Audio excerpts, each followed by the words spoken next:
안녕하세요. 이제 마음의 신비 10장 사랑에 관해서 때가 이르면 모든 생명체는 죽음을 맞이하게 됩니다. 형체를 가진 모든 물체 역시 때가 되면 소멸되어 버립니다. 인간의 의지와는 관계없이 어차피 맞이할 수밖에 없는 육신의 죽음에 대해서 미리부터 과민한 반응을 보일 필요까지는 없을 것입니다. 하지만 한 인생의 흐름을 크게 가늠하고 뜻있는 인생살이를 펴고자 함에 있어서 죽음이라는 대전제를 놓고 깊은 고뇌를 가져본다는 것은 삶의 내용을 보다 알차게 다질 수 있는 충분한 계기가 될 것입니다. 얼마 전에 작고한 오쇼 라즈니시는 깨달음의 차원에서 죽음을 또 하나의 예술이라고 찬양한 바 있습니다. 꼭 진리가 아닐지라도 모든 생명체 앞에는 죽음이라는 커다란 장벽이 놓여 있기에 생명에 대한 미련과 애착이 더 깊은 것입니다. 그래서 과거, 현재, 미래라는 시간대를 설정해 놓고 인생을 보다 알차게 건사하려고 노력합니다. 그러나 죽음에 대한 관념도 시대의 상황에 따라 달라질 수 있는 것인가 하는 의구심이 드는 세상이기도 합니다. 평범한 상황도 극복하지 못하고 스스로 생명을 저버리는 가녀린 영혼이 있는가 하면 남의 생명을 쉽게 제어하는 인명경시 풍조가 만연되고 있습니다. 더욱 안타까운 일은 아예 삶을 포기한 것인지 아니면 천년 만년이라도 살 수 있다는 당찬 생각에서인지 혈기를 앞세운 일부 후한무치한 사람들이 사회의 기초 질서를 위협하고 있다는 점입니다. 남에 대한 배려는 접어둔다 해도 자기 자신의 존엄한 생명마저 또 내굴리는 인명경시 풍조는 가장 큰 사회적 폐악입니다. 죽음에 대한 배려가 없습니다. 단지 빨리 가거나 더디게 가는 근소한 차이가 있을 뿐 일방통행입니다. 이 공포를 내면의 희열로 영생의 길로 승화시킬 수 있는 지성인의 지성적인 돌파구는 오로지 마음 공부에 달려 있습니다. 이것이 마음 공부를 해야 되는 당위성이며 더 나아가서는 인류가 회생할 수 있는 유일한 길입니다. 사람은 누구나 꿈과 희망을 가지고 삽니다. 내일은 몇 개월 뒤에는 세월이 조금 더 흐르면 어떤 좋은 일이 생기겠지 하는 막연한 기대 속에서 희망이 이루어지기를 바라며 살아가고 있습니다. 이렇게 중심 없이 흘러가다 접어드는 중년기, 인생의 허울만 뒤집어쓰고 살아온 것에 대한 자조적인 중압감이 무더기로 잦아들매 심각한 정신적 위기를 맞이하게 됩니다.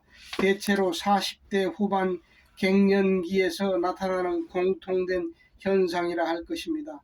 어차피 늙으면 죽습니다. 그런데 숨 공부를 통해서 확실하게 가져갈 수 있는 것이 있습니다. 가져갈 수 있는 것이 무엇일까요? 흔히 떠올릴 수 있는 한이라는 것은 혼비백산, 혼은 날아가 버리고 백은 흩어진다 하므로 가져갈 수가 없습니다. 사람이 평생을 통해서 마음에 맺힌 원이나 바램 같은 것들은 인공위성 캡슐을 궤도에 올려놓기 위한 다단계식 로켓이 기능을 마치고 단계별로 떨어져 나가듯이 일정한 기간을 두고 흩어지게 됩니다. 이렇게 사람이 명을 다 마치게 되면 평생을 끌어안고 살아온 마음의 자취가 떨어져 나갑니다. 그러나 백이라는 마음의 자취는 사실 사람의 마음, 영혼과는 관계가 없는 착각에 불과한 것입니다. 이것은 잘못 형성된 마음의 자취가 영혼과 육체에 기생하고 있다가 분리되는 현상인 것뿐입니다. 우리는 이것을 귀신이라고 합니다. 죽어서 가져갈 수 있는 것은 마음, 영혼, 정신뿐입니다.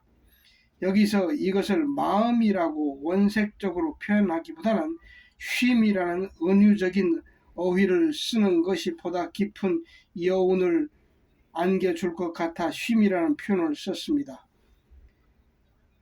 죽을 때 가져갈 수 있는 것은 마음 공부를 통해서 이루어낸 결정인 쉼입니다.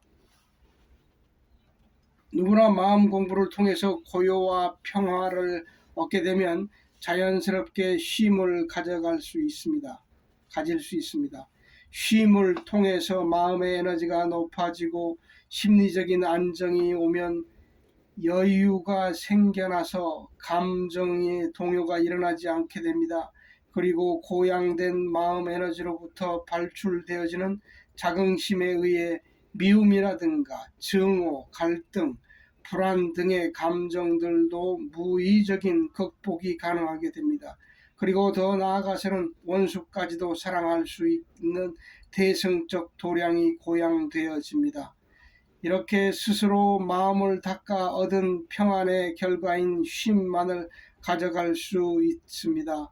그러므로 유일하게 가져갈 수 있는 쉼을 정성껏 가꾸는 것을 인생의 주된 목적으로 삼고 사소한 일들에 현혹되어 불필요한 생명 에너지를 낭비하지 않도록 해야 할 것입니다.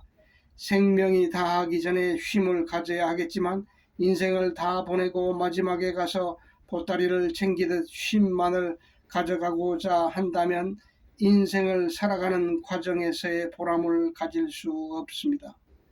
쉼을 얻게 되면 삶에 대한 가치관이 완전히 뒤바뀝니다.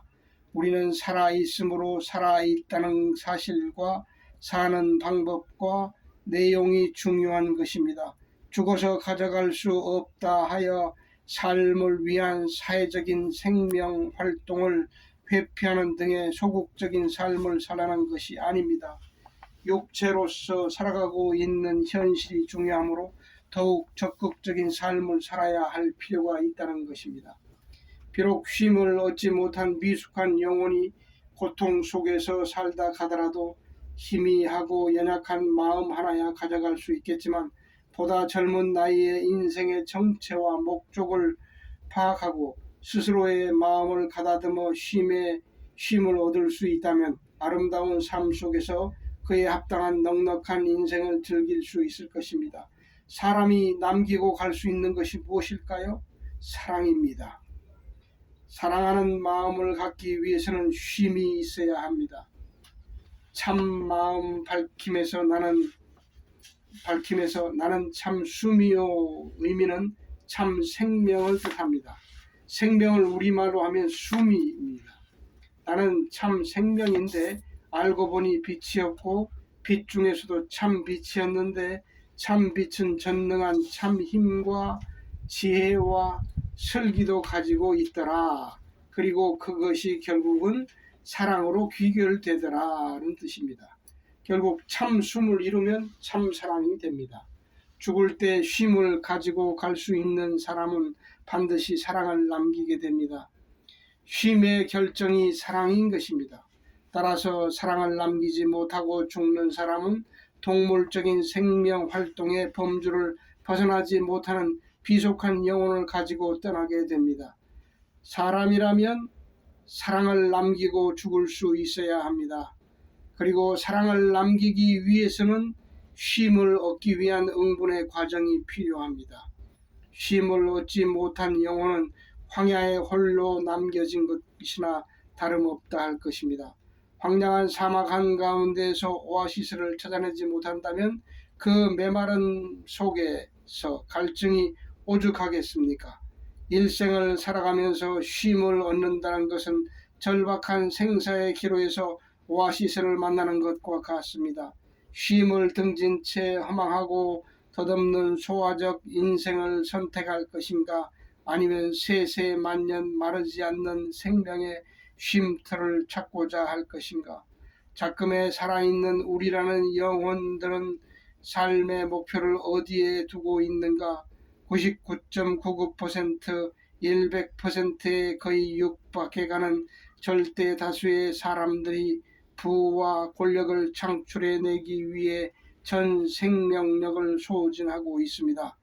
돈이나 권력이 있어야 사는 걱정 덜고 마음 편하게 무엇이든지 할 수 있으며 사람다운 대접을 받을 수 있도록 짜여져 있는 것이 거부할 수 없는 세상살이의 커다란 흐름입니다. 사회인의 일원으로 살면서 돈을 인정하지 말라는 것이 결코 아닙니다. 노력해서 번 돈을 가치 있고 품위 있게 쓰되 마음의 중심을 흐트러뜨려서는 안 된다는 것입니다. 천만금을 수중에 넣을 수 있다 하더라도 절대로 마음하고는 바꾸지 말라는 것입니다. 그리고 생명활동을 통해서 이루어지는 대인관계에 있어서도 자의에서건 타의에서건 간에 누구로부터 정신적이나 경제적인 피해를 받더라도 이제부터는 그와의 관계는 아예 이제 단절해야 되겠다는 식의 경직된 태도를 삼가하고 마지막 순간까지 상대방을 이해와 관용으로 끌어안아줄 수 있는 넉넉한 도량을 잃지 말아야 할 것입니다.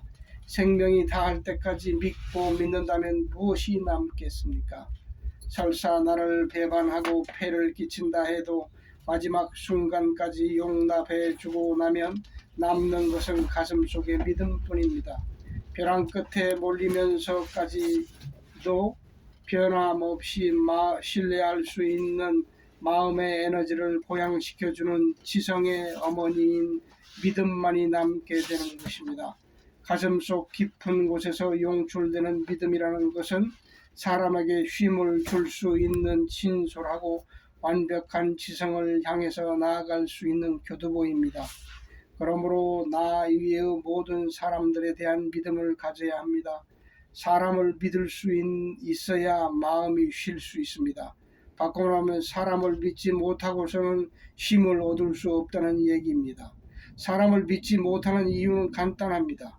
적어도 살아남기 위해서는 외부로부터 피해를 막아야겠다는 방어 본능적 처세관이 상식의 기저를 이루고 있기 때문입니다.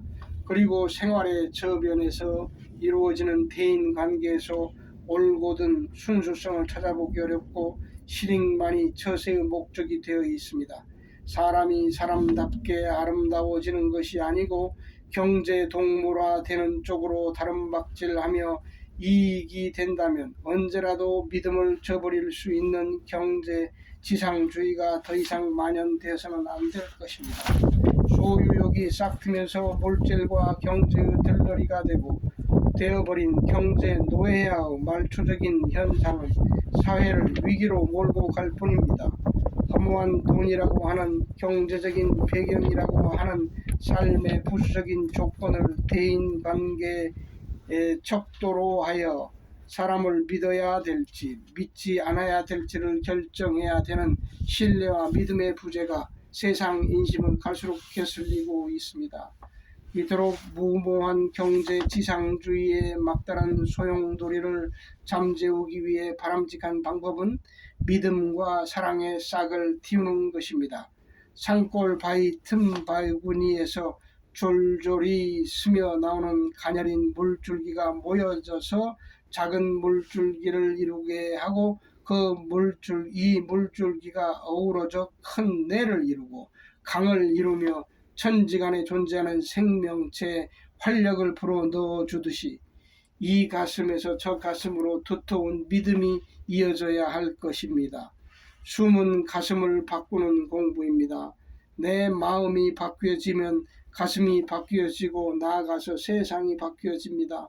그러므로 이 한 몸, 이 한 마음을 먼저 바꿔놓고 볼 일입니다. 그래서 숨 공부하는 이들의 마음 자세는 무슨 일이 닥쳐오더라도 돈을 알기를 우습게 알라는 것입니다. 죽어서까지 재산을 가져갈 수는 없습니다. 서로 재산을 모두 잃게 될지라도 일생을 빚쟁이들에게 시달린다 할지라도 마음 하나만은 온전하게 평화를 지킬 수 있어야 합니다. 마음 하나의 평화를 이루는 것이 인생의 유일한 목적이 되어야 합니다. 우리들은 지금 무엇을 위해서 무엇 때문에 살아가고 있는가 진지하게 돌이켜 봅시다. 단 하루만이라도 쉼을 얻기 위해서 마음의 평화를 얻고자 해서 내 자신에게 피해를 주며 괴롭히는 이들에 대한 미움과 배신감, 증오를 극복하고자 하는 도량을 키우기에 힘쓰면서 사랑을 연마하기 위한 삶을 살아본 적이 있는가요? 허망하지 않는 것을 남기고 허망하지 않는 모습으로 살아가려고 노력해 보았는가요? 인류의 평화가 오려면 60억 인류 개개인이 지나친 무력에서 벗어나 믿음을 앞세워 죽을 때 남길 수 있고 가져갈 수 있는 것을 위해서 살아가고자 하는 마음을 가져야 할 것입니다. 이렇게 되면 우리의 지구는 자원이 넘쳐 흐르게 되고 멸망의 늪은 생명의 오아시스로 탈바꿈하게 될 것입니다. 사랑과 믿음을 펴는 것이 인류가 밝은 미래를 보장받을 수 있는 유일한 비결입니다. 왜 사람들은 마음이라고 하는 자기 자신들의 실체에 대해서 그렇게 모르고 사는지요? 일생을 마음을 통해서 살고 마음만을 가지고 살다 죽으면서도 정작 마음의 정체에 대해서는 무지합니다. 마음의 자유와 해방을 위해서 살아갈 생각조차도 하지 못하고 있는 마음의 현실이 안타까울 뿐입니다. 돈과 마음의 공부는 상극관계입니다. 이렇게 보면 돈이라고 하는 건 역시 마약과 같은 강한 취향성을 가지고 있습니다. 중독성이 매우 심해서 자신도 모르는 사이에 취해버립니다. 경제적으로 풍족한 삶을 살다가 하루아침에 막다른 형편에 놓여져 하루하루를 근근히 벌어서 생활하며 가끔씩 끼니를 굶는 입장에 서보게 되면 모든 것이 달리 보여지기 시작합니다. 세상을 보는 관점이 완전히 뒤바뀌는 것입니다. 그래서 예수가 이르기를 부자가 천국에 드는 것은 낙타가 바늘길을 통과하는 것만큼이나 어렵다고 했습니다. 부를 갖게 되면 편안함에 안주하게 되므로 마음 공부에 대한 관심은 멀어질 수밖에 없습니다. 부처는 공부를 하려거든 우선 마음의 집시가 되라고 하였습니다. 이 말의 참뜻은 속세의 관념으로부터 벗어나라는 것입니다.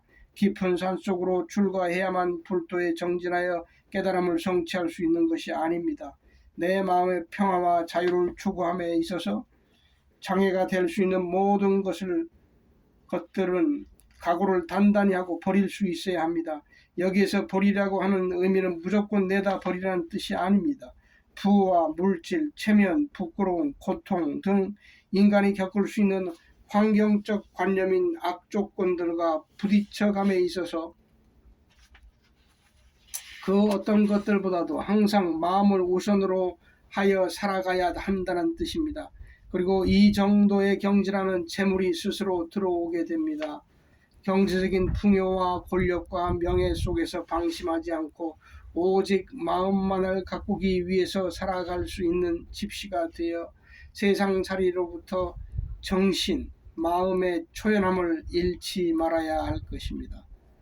당장에 우리 주변을 살펴볼지라도 환경이 조금 불안정하게 흔들린다 싶으면 미리부터 마음의 초점이 흐트러지고 당황해하는 모습을 자주 볼 수가 있습니다.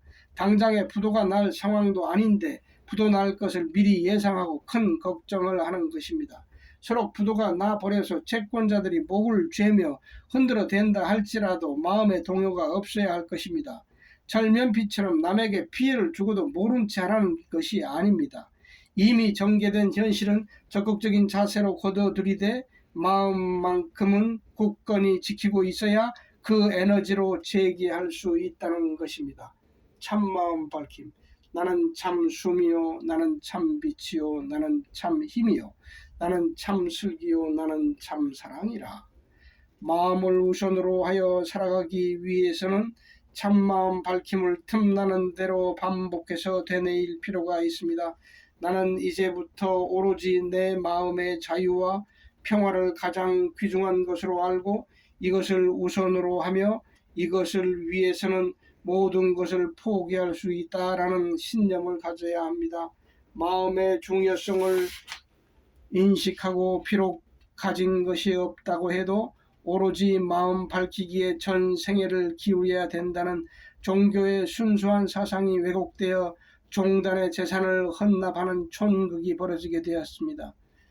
교인들이 종단의 재산을 헌납한다는 것은 이미 전통적으로 자연스러운 관례가 되어 있습니다. 그러나 과연 재산을 헌납한다는 것이 티끌만큼이라도 사리사욕이 없는 순수한 행위라고 볼 수 있을 것인가에 대하여 의문을 던져볼 필요가 있습니다. 결코 성실한 신앙관을 부정적으로 끌어내리고자 하는 뜻은 아닙니다. 적어도 인간의 고귀한 영성을 다루는 지성적인 차원에서 볼 때 영혼을 담보로 하는 티끌만한 의혹이나 사심이 없어야 되겠기에 한번 좀 예리한 심리적 성찰을 해보아야 될 것이라는 것입니다. 가져다 바친 만큼 하느님이 응답해 주시리라는 기대감 또는 사후의 공포, 극락이니 천국이니 하는 샤머니즘적인 내세관에 의한 보상 심리가 은연중에 작용하지 않았다고 보기는 어려울 것입니다. 은근한 반향적인 여운이 전제된 헌납이라면 차라리 그냥 내다 버리는 것이 오히려 마음끝이 홀가분할 것입니다. 인간 이상으로 위대한 영성을 가진 존재가 또 어디에 있다고 정체가 애매한 가상적 존재에게 헌납하고자 하는 것인가? 섣부른 헌납 행위는 자기 기만의 행위에 불과할 뿐이다. 이로 인하여 또 하나의 비지성적인 오류가 추가되는 것입니다. 살아있을 때 가지고 사는 것은 무엇일까요? 사람이 살아감에 있어서 어떠한 역경과 고통에서 처할지라도 사랑을 잃지만 않는다면 행복하게 살 수 있습니다. 사랑은 우리 자신을 풍요롭게 해주고 남에게는 신선한 삶을 꽃피워주는 신비한 힘을 가지고 있습니다. 사랑은 한 인간의 인격과 정서의 폭과 깊이를 말해줍니다. 사랑은 개인과 가족과 사회와 인류를 한 흐름으로 관통시켜줄 수 있는 유일한 희망입니다. 사람은 사랑으로 사는 것입니다. 사랑의 깊이가 사람이 모여 사는 사회의 삶의 질을 결정짓습니다. 사랑이 부족하면 한 개인으로부터 전 인류에 이르기까지 고통스러운 삶을 살게 됩니다. 따라서 사랑이야말로 사람이 살아가는 삶의 질의 바로미터입니다. 그러므로 이 살아있을 때 가지고 살 수 있는 건 역시 사랑입니다. 현재를 살고 있는 우리들은 스스로 사랑의 깊이를 점검해 볼 필요가 있습니다. 사랑이라는 말을 사용함에 있어서도 그 순수성에 누를 끼치고 있는지 않는가 하는 조심성을 따져야 할 것입니다. 사회의 분위기가 어두우면 어두울수록 서로를 아껴주고 사랑하는 마음을 키워나가야 합니다. 사랑만이 우리 모두의 살 길이고 상부상조하며 살아갈 수 있는 공생공영의 길입니다. 서로 믿고 사랑할 수 있는 에너지만이 인류의 미래를 열어줄 것입니다. 미움과 증오와 배척은 너와 나를 공멸의 길로 빠지게 하고 인류의 장래를 도탄에 빠지게 할 뿐입니다. 자, 정리해 보겠습니다. 이품 공부의 시작은 반드시 쉼을 갖겠다는 의지가 있어야 합니다. 사람이 가져갈 수 있는 것은 오직 쉼뿐입니다. 쉼을 가지고 죽을 때 사랑이 남습니다. 그러므로 살아있을 때 사랑의 마음을 키우기 위해 노력하고 또 살아가야 할 것입니다. 마음이 쉼을 얻으면 사랑이 넘쳐 흐르게 됩니다. 이것이 숨의 저력이요 숨의 꽃입니다. 1. 사람이 죽을 때 가져갈 수 있는 것 쉼. 사람이 남기고 갈 수 있는 것 사랑. 세 번째, 살아서 가지고 살 수 있는 것도 사랑입니다. 네, 감사합니다. 새 진리와 새 세상은 다음 시간에 하겠습니다.